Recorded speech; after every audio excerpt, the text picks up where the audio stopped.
Amar, uma obviedade cristã. Amar, uma obviedade cristã. Colocaria também um subtítulo: amar até quem a gente não gosta. Amar uma obviedade cristã. Amar até quem a gente não gosta. Gostaria de explicar o termo obviedade. Sinônimos são evidência, clareza, transparência, notoriedade, visibilidade e previsibilidade. A palavra obviedade refere-se à qualidade daquilo que é óbvio, inegável ou que dispensa explicações.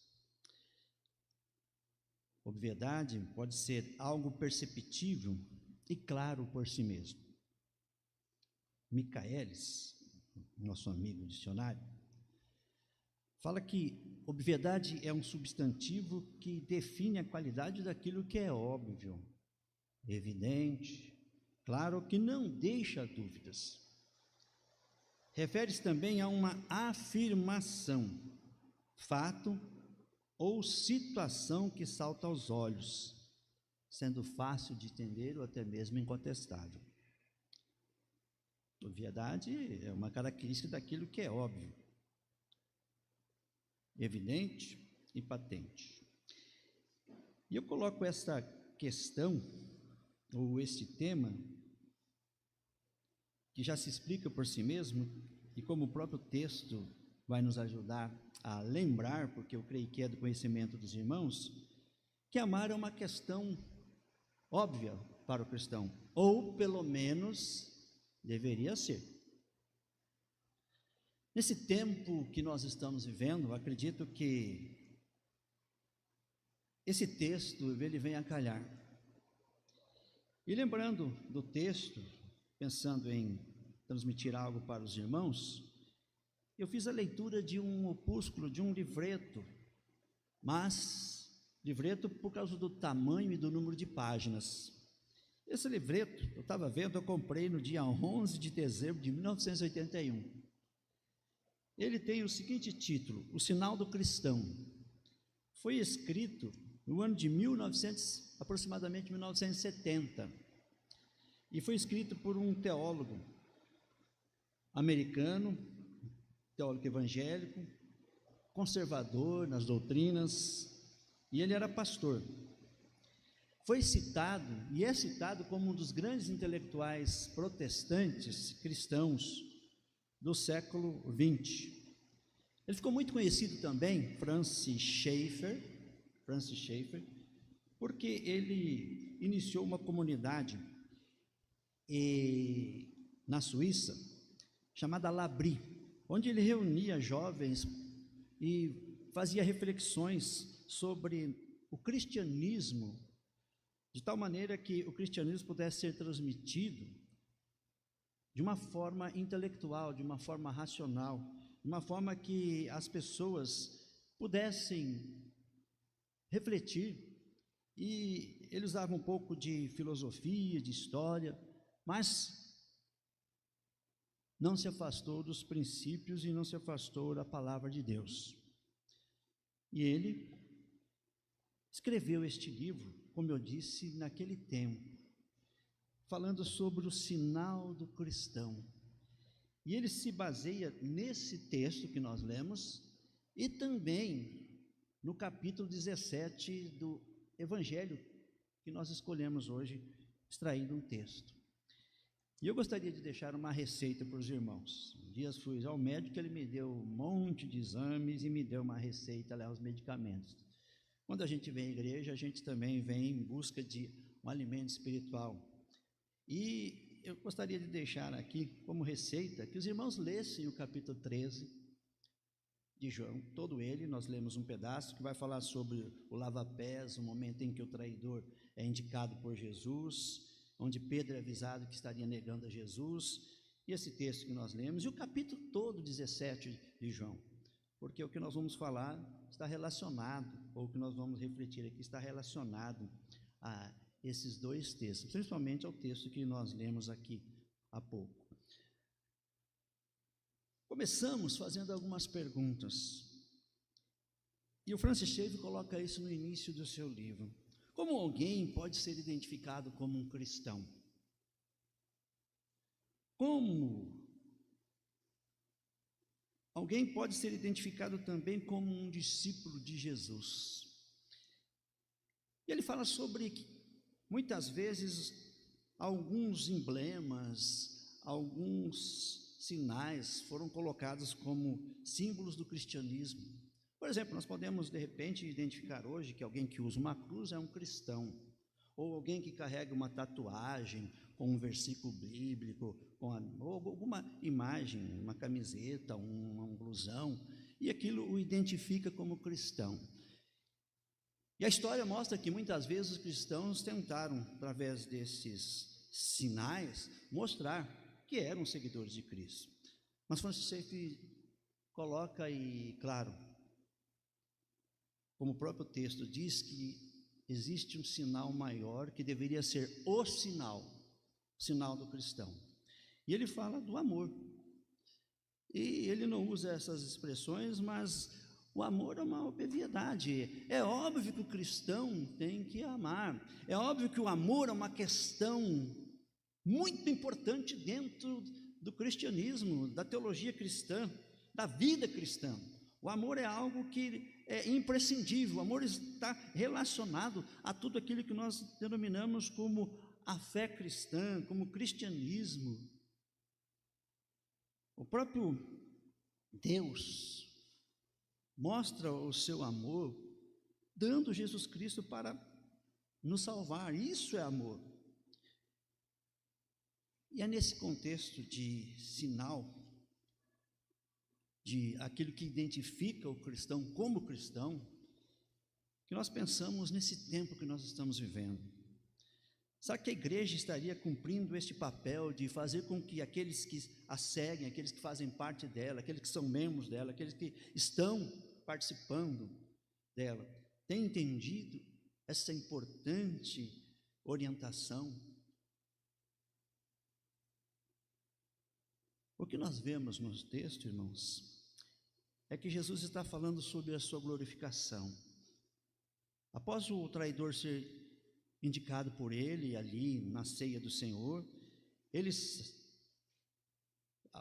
depois de Judas ter saído daquele ambiente, Jesus diz: agora foi glorificado o Filho do Homem, e Deus foi glorificado nele. E Deus foi glorificado nele, também Deus o glorificará nele mesmo, e glorificá-lo-á imediatamente. Jesus está falando do papel que ele cumprira e da sua missão. Já estava tudo ali determinado. Já se sabia, Jesus sabia o que iria acontecer, o que as horas seguintes, os próximos dias seriam na vida dele. Ele tinha plena convicção de estar cumprindo a missão. E esses dois versos retratam isso. Ele está entendendo que Deus está sendo glorificado naquilo que está acontecendo com ele e naquilo que iria acontecer dali a alguns dias. E logo em seguida, sabendo do seu tempo não duradouro entre os seus discípulos, ele deixa uma recomendação, eu diria mais do que uma recomendação.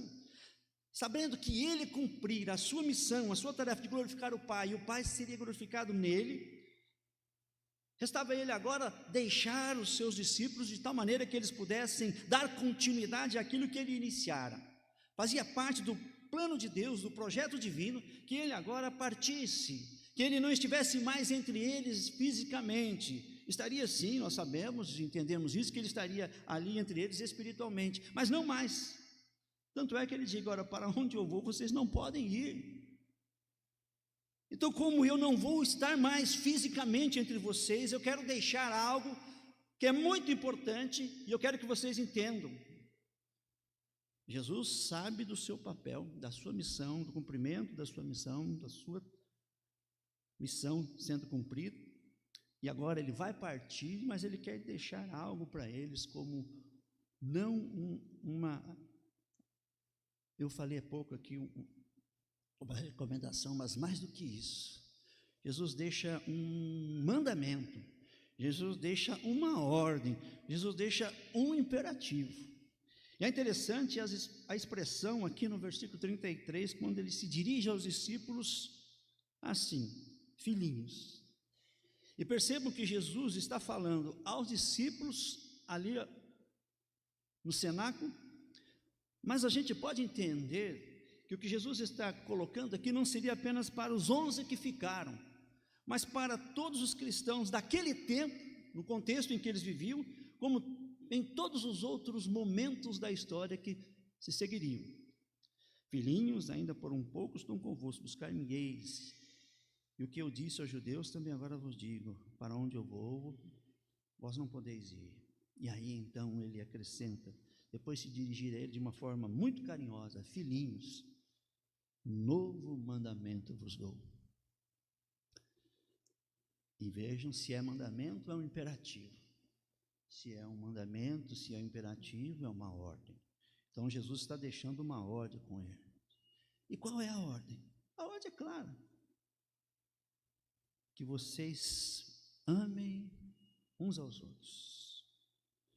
E é interessante, irmãos, que essa expressão, ela não é dada só aqui nesse lugar, mas em outros momentos das Escrituras. Jesus disse isso, mas outros estarão falando a respeito desse amor uns pelos outros. Paulo mencionou isso muitas vezes em suas epístolas. Nós veremos isso em muitas passagens das Escrituras, Paulo falando a respeito do amor. Nós encontramos também João falando, e João agora lá diz assim: porque a mensagem que ouvistes desde o princípio é esta, que nos amemos uns aos outros. 1 João 3,11. E Paulo, em 1 Tessalonicenses 3,13, diz: e o Senhor vos faça crescer e aumentar no amor um para com os outros e para com todos, como também nós para convosco. Essas palavras, essas passagens nos fazem refletir que os discípulos entenderam. João entendeu isso, Paulo entendeu que o amor era uma questão imprescindível. Amar é uma obviedade cristã, é uma coisa que não se desprende, não se retira da vida cristã nem do cristão. Então, se é assim, olhando para os nossos dias, para o nosso tempo, o que nós poderíamos dizer sobre esse texto? Será que, como cristãos e como nós vemos hoje, nos nossos dias, esse texto ele é oportuno? Claro que é, porque olha para o tempo que nós estamos vivendo. É um tempo ameaçador, para muitos amedrontador, algo que de repente gera ou nos faz pensar em caos, em coisas ruins. Mas, em contraste, nós temos Jesus falando para a igreja que eles deviam se amar, para os seus discípulos que eles deviam se amar. Os apóstolos entenderam isso, nos referimos há pouco a João e Paulo, mas em muitas outras passagens nós percebemos que os discípulos que estiveram com ele, ou próximos da época em que Jesus viveu, entenderam essa mensagem. Novo mandamento vos dou, que vos ameis uns aos outros. O amor muitas vezes é entendido como um imperativo, ou melhor, como apenas um sentimento. Mas esse amor imperativo, que é mandamento, ele exige mais do que medirmos o amor pelos nossos sentimentos. O amor é uma atitude que transcende até mesmo os sentimentos, as emoções humanas. Como é possível isso? Se amor é sentimento, mas o que nós vemos nas Escrituras é o amor sendo colocado como um mandamento, como um imperativo. Por isso eu coloquei como subtítulo: amar até quem a gente não gosta, porque a ordem de Jesus é essa. E encontramos nas Escrituras que devemos amar até aqueles que não nos amam, até aqueles que desejam mal para nós. Não é fácil. Eu estou falando isso considerando que o Osni humanamente falando, não aceita muito bem isso, mas é o que Jesus disse: novo mandamento vos dou, que vos ameis uns aos outros. Mas espera aí, pastor, ele está falando para os discípulos, ele está falando para os 11 ali, ele não está falando para as pessoas de uma maneira geral. Mas lembre-se, de uma vez perguntado qual seria o principal mandamento da lei de Deus, Jesus disse: o primeiro é este, amar a Deus sobre todas as coisas, e o segundo, semelhante a este, é amar o próximo como a si mesmo. Então, amar, que é uma obviedade cristã, é um mandamento, é um imperativo. Amar é uma atitude e que transcende muitas vezes a sentimento, a uma emoção de gostar de alguém, porque Jesus vai dizer que é mais do que isso.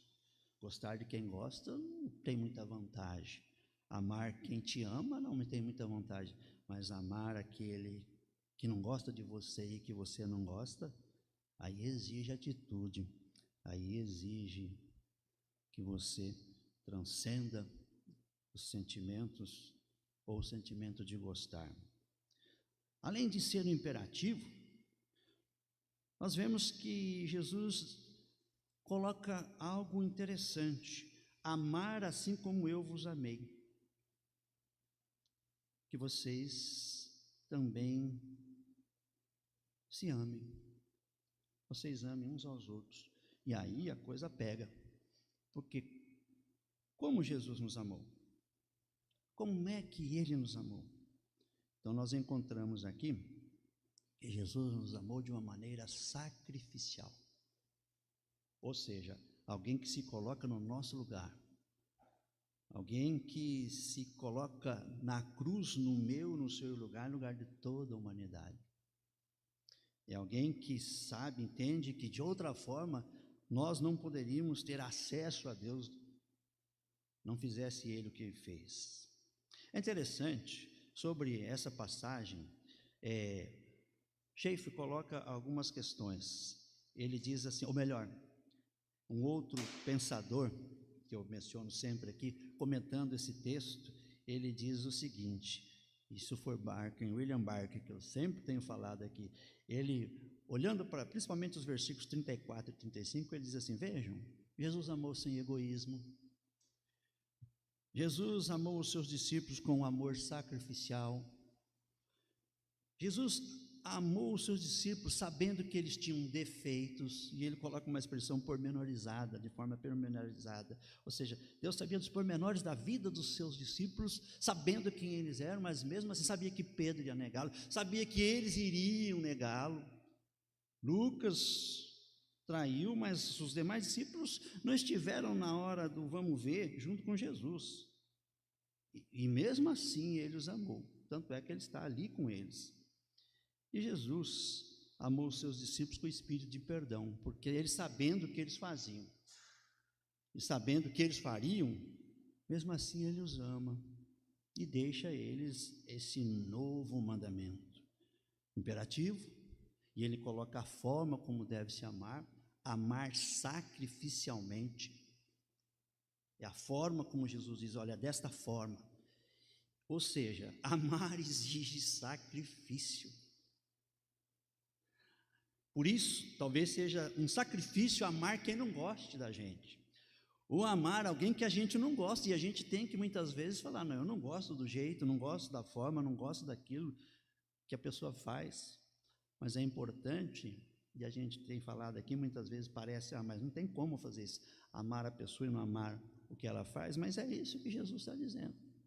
Porque se Jesus fosse amar baseado naquilo que os seus discípulos iriam fazer, e ele sabia o que ele ia fazer, ele não os amaria. E ele então os ama de maneira sacrificial, embora a expressão sacrificial aqui seja o entendimento de que ele morreria na cruz, mas seria um sacrifício naquele momento também, sabendo, puxa, eles vão me trair, Pedro vai me negar, esse Pedrão aí é difícil, é instável, uma hora fala uma coisa, outra hora fala, eu amo esse cara, eu amo Pedro, mesmo ele sendo quem ele é, mesmo ele fazendo o que ele faz, e mesmo os discípulos me negando, eu os amo e sempre os amarei. Imperativo e amar sacrificialmente. E amar como Jesus nos amou. Há uma canção, já mencionei aqui, do Padre Zezinho, que eu gosto muito, né? E ele coloca lá, amar como Jesus amou, e aí ele coloca uma série de coisas lá, brincar como Jesus andou, andar como Jesus andar, viver como Jesus viveu, mas amar como Jesus amou. Amar como Jesus amou é amar sacrificialmente. Significa que nós temos que olhar muitas vezes para o irmão e mesmo não gostando de muitas coisas, a gente aceitá-lo como irmão em Cristo, independentemente daquilo que ele faz ou daquilo que ele pensa, das suas preferências, das suas escolhas. Desde que nós nos entendemos que ele aceita Jesus como Salvador e Senhor e comunga a mesma fé que eu tenho em Jesus como Salvador e Senhor, é a base para o nosso convívio. Ele tem opiniões diversas da minha, mas eu amo. E um outro pensador, escrevendo um livro sobre essa questão, ele diz que muitas vezes Deus coloca na vida da gente, mas está colocando a gente na vida de outros também. Deus coloca na vida da gente que nós entendemos ser difícil. Por exemplo, para a gente ter paciência, e se a gente ora por paciência, a gente tem que orar pedindo a Deus que nos dê paciência, e a gente tem que orar por isso, mas se assim estamos pedindo a Deus, Ele vai colocar pessoas e situações na vida em que a gente tem que perder a paciência, então, para ver como a gente vai proceder, se a gente vai ou não ter paciência. Outra coisa, quando você ora para aumentar a sua fé, você tem que entender que então você está pedindo a Deus, me prove, Senhor, me coloque em situações difíceis, porque é ali que minha fé será provada. Então, sobre o outro que é difícil, eu tenho que amar sacrificialmente, só que tem uma coisa, eu tenho que entender que eu também às vezes, ou muitas vezes, estou sendo difícil na vida do outro. Então, Filipenses coloca lá num dos seus livros, que eu achei interessante, ele coloca essa questão de que, às vezes, a gente precisa entender que aquele alguém que nós estamos achando insuportável, de repente, está na nossa jornada, na nossa caminhada, para fazer a gente suportar, para a gente entender. Por isso que a Bíblia diz, suportai-vos uns aos outros, é exatamente isso. Agora, sempre se lembrando, eu tenho que suportar ele, mas alguém também estará te suportando. Então, amar sacrificialmente exige todas essas coisas que fazem parte da nossa vida e a gente precisa. E se a gente for ter o sentimento de querer gostar da pessoa, não vai acontecer. Então é amando da forma como Jesus diz, ame, tenha atitudes de amor. E Jesus termina dizendo o seguinte, é só desta forma que vocês serão conhecidos como meus seguidores, como meus discípulos. Nisto serão conhecidos como meus discípulos, ou nisto conhecerão todos que sois meus discípulos, se tiverdes amor uns aos outros. Esta é a forma de tornarmos esse amor como algo que nos identifica como seguidores de Cristo. Isso exige muitas coisas, irmãos. Isso faz a gente pensar que, se não for desta forma, o não cristão, ele tem o direito de, olhando para nós e não vendo amor, de não achar que nós somos seguidores de Cristo. Se eu não amo, então eu posso ser, para o não cristão, alguém que não tem identificação nenhuma com Cristo. E este amor é o sinal, é a identidade do cristão individualmente e coletivamente falando. Por isso que nesses dias, nesses tempos, eu digo que, confesso, irmãos, a igreja tem perdido a sua grande oportunidade de expressar esse sinal. A igreja tem perdido a grande oportunidade de colocar-se como alguém que realmente uma instituição, uma entidade que mostra esse mundo tão carente de amor. E é lamentável. Dias atrás, vi uma pessoa que eu admirei muito no passado, mas tenho severas críticas, confesso, no presente, se rejubilando, se alegrando e colocando até nas mídias que ela se alegrava porque numa guerra, um país jogou uma bomba e acertou em cheio aonde eles miravam. Só que ela se esqueceu que não morreu só aquele que se pretendia matar, mas pessoas inocentes ao redor também morreram. E ela se rejubilava, se alegrava, dizendo: que maravilha, que perfeição. E aí eu pensei: meu Deus, esse é o retrato de uma igreja que se rejubila, se alegra com a guerra, com a morte, com a violência, com armas, com bombas. Não, a igreja tem nesse tempo caótico a grande oportunidade de mostrar amor ao mundo, porque essa é a mensagem da igreja, essa é a mensagem do Deus Todo-Poderoso para a minha vida, para a sua vida. Ele é amor, ele é definido como amor em 1 João. Deus é amor. Ou seja, a igreja deveria revelar esse amor em atos, em atitudes, em palavras.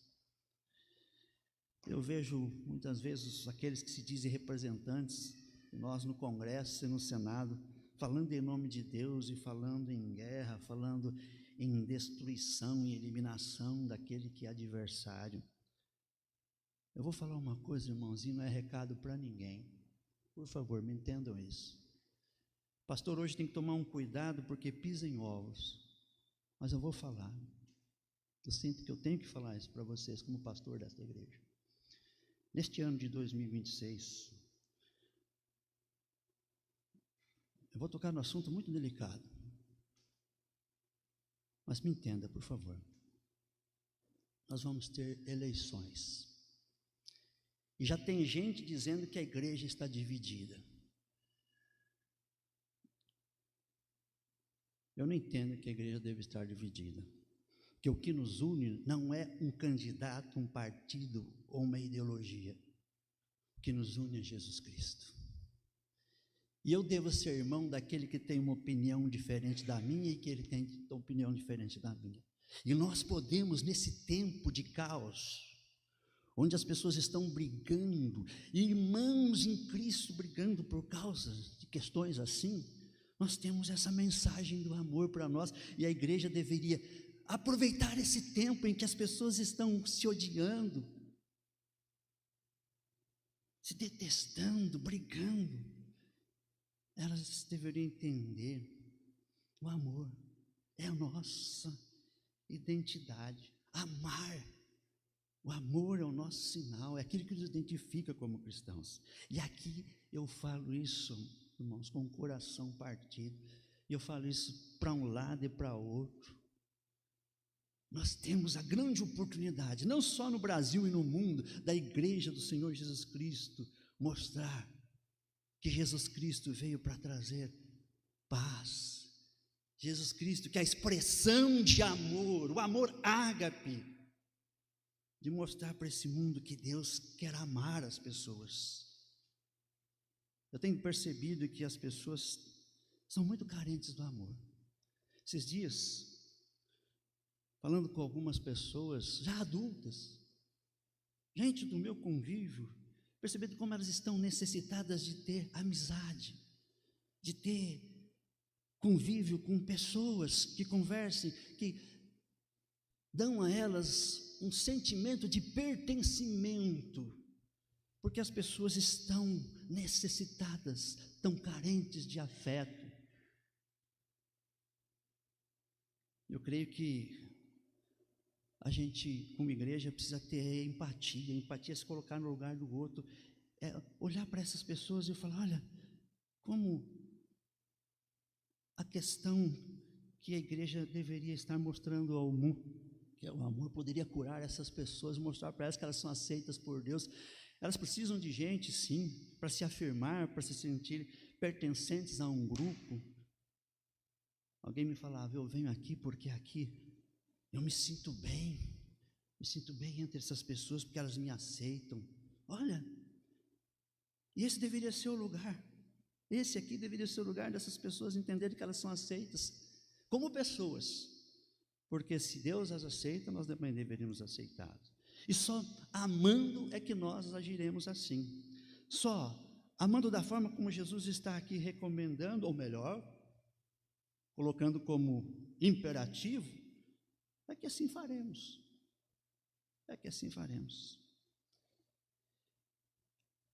Veja bem como é a questão, agora partindo para a questão da igreja. Francis Schaeffer me ajudou a entender um texto que eu achei interessante. Se você ler lá em 1 Coríntios, capítulo 5, do versículo 1 ao 5, 1 Coríntios 5, de 1 a 5, Paulo está advertindo a igreja de Corinto, porque ela está deixando passar uma coisa. Tinha um irmão que havia cometido pecado, o pecado era adultério, e a igreja estava passando por cima disso, e Paulo é severo. Paulo repreende a igreja por não disciplinar aquele irmão. Ué, o que é isso? Você deixando passar? Ele está cometendo erros e vocês não estão agindo? Isso lá na primeira carta aos Coríntios. Mas na segunda epístola aos Coríntios, passado algum tempo, o mesmo Paulo, olha que interessante, o mesmo Paulo, lá no capítulo 5, de 1 a 5, ele adverte a igreja, vocês têm que tomar providência. Só que lá em 2 Coríntios, do versículo 6 a 8, ele adverte a igreja de novo. Sabe por quê? Porque a igreja tinha disciplinado o irmão,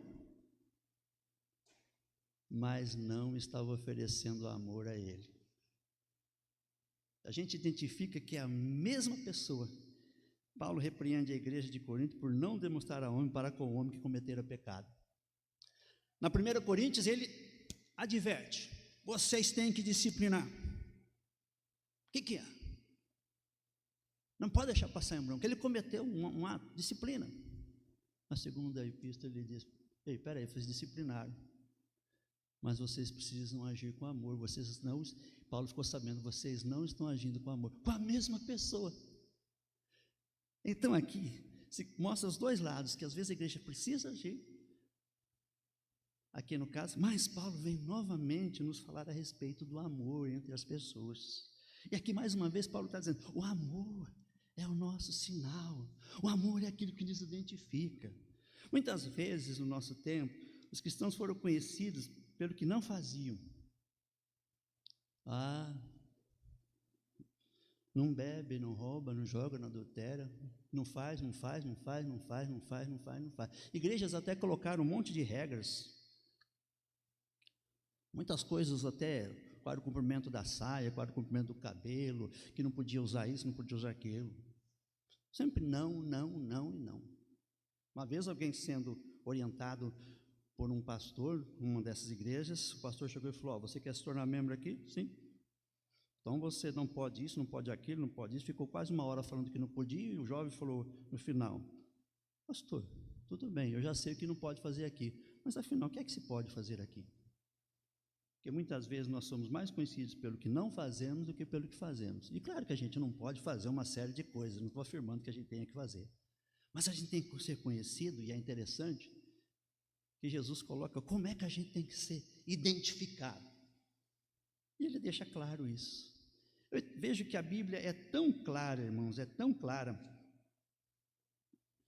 que às vezes a gente, por ser tão claro, por ser tão óbvia, a gente deixa passar. Definindo o amor, para a gente estar encerrando, amar quem não gostamos. Eu tirei isso lá da IA, mas achei interessante. Amar é uma decisão de querer o melhor para o outro. O amor é o bem do outro, não necessariamente sentir afeto ou gostar da companhia. Amar versus gostar. Você pode amar alguém, desejar o bem e não gostar das atitudes dessa pessoa, não gostar de até mesmo de conviver com ela. Mas o amor cristão baseia-se em amar inimigos e fazer o bem, conforme ensinado nas Escrituras Sagradas, em Lucas 6, 27 e 28, e isso está em Mateus também, no Sermão do Monte. Diz assim a palavra, e não tem para onde a gente fugir, irmãos, não é Osni que está falando, Jesus, dizendo, digo-vos, porém, a vós outros, que me ouvis, amai os vossos inimigos, fazei o bem ao que vos odeiam, bendizei ao que vos maldizem, orai pelo que vos caluniam. Ao que te bate numa face, ai, que coisa difícil, irmãos, de ouvir. Que coisa difícil para mim, eu acredito que para você também. Ao que te bate numa face, oferece-lhe a outra. E ao que tirar a tua capa, deixa-o levar também a túnica. Que palavras difíceis, irmãos, de se ouvir. Dá a todo o que te pede, e se alguém levar o que é teu, ai, ai, ai, não entres em demanda. E aqui uma máxima que se encontra em quase todas as religiões, no cristianismo e também em outras religiões, que é chamada de uma ordem, de uma lei, que está presente em quase todas as religiões.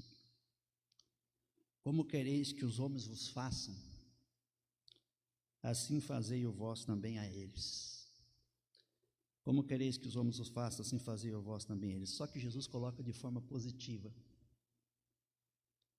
que uma regra áurea que é conhecida nas religiões diz, e aqui Jesus fala de forma positiva, a regra áurea fala de forma negativa. Não faça aos outros aquilo que você não gostaria que fizesse a você. E Jesus aqui inverte dizendo, como quereis que os homens os façam, assim fazei vós também a eles. Assim como você quer que as pessoas faça você a elas também. Que Deus possa estar nos abençoando. Eu quero encerrar lendo o finalzinho do livro aqui, velhinho, né? Comprado em 1981, dia 11/12 de 1981. E eu relendo esse livro, eu gostaria de terminar com as palavras do Francis Schaeffer. Baseado lá em João 13:34 e também em João 17, onde nós encontramos, a fim de que todos sejam um, e como és tu, ó Pai, em mim e eu em ti, também sejam eles em nós. Francis Schaeffer, que viveu entre 1912 e 1984, escreveu isso em 1970, ele diz assim, o que devemos então concluir? Primeiro que como o bom samaritano amou o homem ferido, nós como cristãos somos obrigados a amar todos os homens na condição do nosso próximo e amá-los como a nós mesmos. Segundo, que devemos amar a todos os verdadeiros cristãos de tal modo que o mundo possa observar. Isso quer dizer que devemos demonstrar amor aos nossos irmãos em meio às nossas divergências. Amar os nossos irmãos quando isso nos custa alguma coisa. Amá-los mesmo em tempo de tremenda tensão emocional. Amá-los de tal maneira que o mundo possa ver. Resumindo, diz Francis Schaeffer, devemos praticar e demonstrar a santidade e o amor de Deus, pois sem isso estaremos ofendendo o Espírito Santo. E as últimas palavras dele em seu livro, pequeno livro, mas grande livro, pequeno, grande livro, diz assim, o amor, a unidade que ele atesta, que ele traz, é o sinal que Cristo deu aos cristãos para que o usem perante o mundo. Somente com este sinal é que o mundo pode ter a certeza de que os cristãos são realmente cristãos e que Jesus foi enviado pelo Pai. Francis Schaeffer diz em outra parte, de outra forma, Deus não será reconhecido em nós, Cristo não será reconhecido em nós. Amar, mandamento imperativo, transcende sentimentos, emoções, até de gostar. Amar como Jesus nos amou, amar sacrificialmente, e vivenciar o amor para que ele seja o sinal, aquilo que realmente nos identifica como cristãos. Que Deus nos abençoe. E que você entenda também que foi esse grande amor de Deus que te acolheu. Que nós estamos aqui hoje por causa desse grande amor, porque Deus é amor, porque Ele nos abraçou através do seu Filho Jesus Cristo. É Cristo que nos coloca perante Deus e nos leva a Deus. Deus se aproxima de nós através do seu Filho Jesus Cristo. É através de Jesus Cristo que nós temos acesso ao Pai. E assim sendo, que isso possa fazer diferença na minha vida e na sua vida. Se eu entendo esse amor, eu devo expressá-lo na comunidade onde eu vivo, mas fora daqui também, aqueles que são meus próximos, mas não tão próximos geograficamente falando, mas próximos é todo aquele que necessita de algo. Então, que a gente entenda que o amor é imperativo, devemos amar sacrificialmente, que o amor é o sinal do cristão, mas que entendamos que Deus também demonstrou esse amor para comigo e para com você. Isso tem que fazer diferença na minha vida, no meu dia a dia. Deus te aceitou, Deus te amou, e a grande prova disso é Jesus Cristo. E esse Jesus é que nos dá a condição de sermos chamados igreja, família cristã, irmãos. Não tem outra coisa que possa substituir, que nos faça sermos identificados como irmãos, ou como crentes, como cristãos, a não ser Jesus Cristo. Que Deus nos abençoe, irmãos. Que Deus nos abençoe.